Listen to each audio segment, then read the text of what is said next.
It doesn't mean nothing to me. I mean, he hasn't been there all year. He hasn't played all year. I think for a player, he's making the best decisions he can make. You know, Isaiah Thomas, perfect example.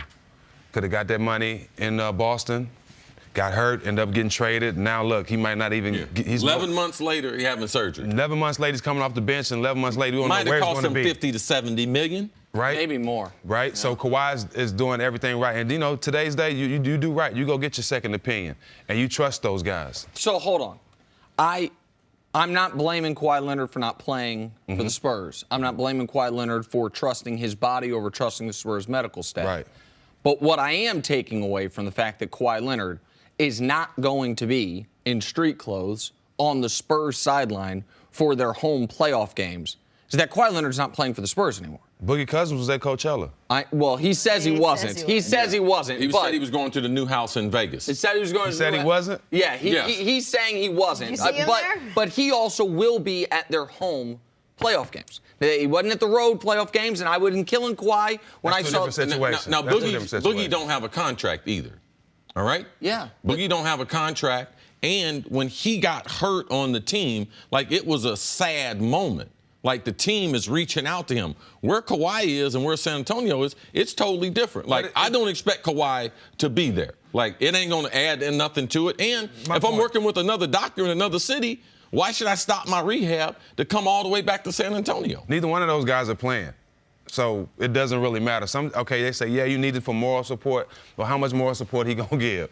You know what I mean? Like, I understand what people are thinking, but this situation has been funny from the jump. So there's no need for him to come now and be a part of the team. I think the biggest thing is for him is to be healthy. And when he sit down to go get that new contract, if the first option is not the Supermax, then he will be somewhere else. Well, and they trying to the Spurs are being real quiet about it because they don't want to fracture the situation. It's already bad. Pop's going to say what he want to say, but he's not going to directly go at Kawhi. And people they're not used to the situation with the Spurs. That's the biggest thing. Pop has always been in control of his stars. This is the first star he's not been able to control. So when things go a little south in the Spurs organization, everybody blows it up. It's not a big deal. Kawhi's just taking care of himself. Wait, hold on. He's smart for that. You think there's still a lane, albeit a small one, that Kawhi plays for the Spurs next season? It's a big lane because he's still under contract. And you haven't heard Pop come out publicly and diss Kawhi.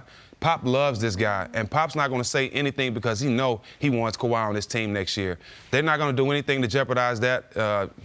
Guys like Tony Parker came out and said things, which I thought was wrong because that's not their DNA. Tony, you've never came out and called a player out in your career. Why do it now? But when that happened... Because you know you need him. But also when that happened, you thought, correct me if I'm misquoting you, that was coming from Pop. It did. Okay. So if you knew that, Kawhi knew that. Right. So listen, this thing in San Antonio, I don't know exactly why. I have some theories why. I think there's some shoe money has a part to do with it. I think there's some fame that has a part to do with it. Whatever it is, this thing in San Antonio to me is irrevocably broken. I do not think Kawhi Leonard will ever play another game with the San Antonio Spurs. I understand why he's not playing in these playoffs. I understand what you're saying about Isaiah Thomas. I get it.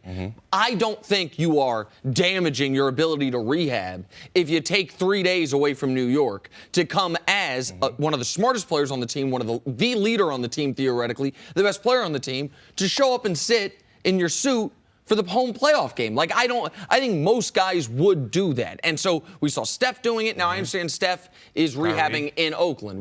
Kyrie, so I don't think that would damage his ability to rehab if he comes back to San Antonio. I think the only reason he's not is because he doesn't, I think in Kawhi's mind, he's not a Spur anymore. Like, he is technically, but he won't be the next time he takes the court. Yeah, Nick, I disagree with you as far as Kawhi in his mind, that he thinks he's not a Spur anymore, because there is one solution to this. And that's LeBron James. LeBron James end up in San Antonio next year. That's what I want. And Kawhi would stay there. LeBron decides I want to be coached by a Hall of Famer. This is something I've never had in my resume. All right? San Antonio would be a viable option for LeBron James. And I just believe just Kawhi and the people around Kawhi that they know that potential, that there is potential not only for LeBron to team up with Kawhi, the best place for him to team up is in San Antonio. And if they can't do it there, Kawhi is going to potentially try to get moved to the Lakers if LeBron decides to go there. So I don't think Kawhi has thought about that. Oh, I'm not going to be in San Antonio. I don't believe that to be part of his thought. What I do believe, too, that I know is true is Kawhi wants to be healthy when the summer breaks. When basketball ends, Kawhi would like to be healthy compared to having these question marks about his quad moving forward. And me knowing Kawhi, you know, a lot of the questions about is he a good teammate, why is he not with the team? One thing everybody in that organization knows about Kawhi, he wants to leave this game as one of the best players ever. It's not one player that I played with like Kawhi that I know wants to be one of the best players when his career is done. So all he's focused about is playing the game and being the best. There's nothing else he's focused about. Well, and that point is why I've softened my stance on whether or not he should be back or not. Cris had an impassioned, I don't want to call it diatribe because that sounds negative, but an impassioned monologue, if you will, about great athletes, what they owe to their talent and what they owe to giving themselves their best ability to reach their full potential. And I thought about that, and I thought about having heard from you about where Kawhi wants his place in history to be. A guy who, was 23 years old when he was the Finals MVP, with two-time Defensive Player of the Year. So I get it. I understand why Kawhi, if he is not feeling fully healthy, and if he has doctors in New York saying you're not fully healthy, why he wouldn't be playing for the Spurs, even if the Spurs think he should be.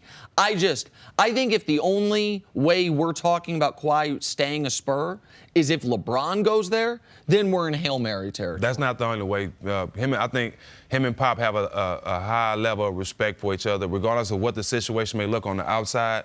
Kawhi loves Pop. Pop loves his players, and I think Pop is just giving Kawhi the room, and he's handling him different than he's ever handled any other superstar, and it's kind of weird to everybody else. But I think everything else on the inside is good.